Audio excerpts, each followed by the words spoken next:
parents, I hope you've been able to get out in the sunshine some with your child. Oh my goodness, I love spring. Anyway, we're here to show you what we've put in our parent packets for March. Oh, March. What's the sound we hear in the middle of March? Arch.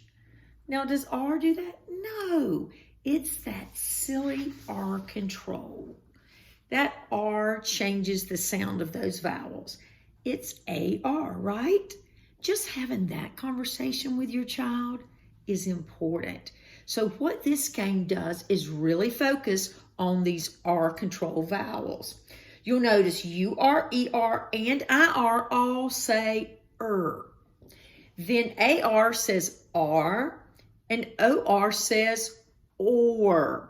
Now, this is what you're going to use for a little spinner, and you can cut it out. We've put a little brad and a paper clip in there. They can spin it, and you're going to get to play Tic Tac Toe. We have placed some Tic Tac Toe board pieces in here. You just want to cut those out so whoever's the X's and whoever's the O's can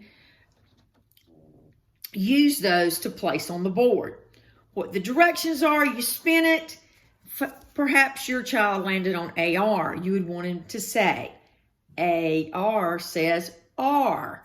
And then you've got a sheet of Bossy R words and have him or her find one of them and tell you what that word is. If they're successful, they get to put a game piece on the board. And of course, we'll continue that till somebody gets, you got it, tic-tac-toe. It's just a fun way to practice. We've also included, just like we did last month, some words to practice. And these, some of them have the OR, some of them do not. So I think this will be a good practice because it helps your child to go back and forth, like top and then torn, and then knot, and then frog. So they notice, oh, the R is before the O in that. Oh, there's no R. So this is great. Practice these. You want them to become fluent. We talked about that last time. You want them to be able to say it just like they speak and practice it until they do. And it's okay if they're not there yet. Just give them several opportunities. Then under each little section, you have 3 or 4 sentences that they can practice. You have 6 pages of this. So enjoy this. Do a couple a night. Come back. Do a couple again. Maybe add one. Just have fun with it. But we know that the goal is to get that child fluent. Now, let's take a look at this fun math activity. Now, we know, and it was always tough for me, word problems. So we want your child to have fun while they're practicing word problems. So you see the little game board. Let me show you. There we go. This. And then we've given you an addition and a subtraction sign. You've already got your equal sign.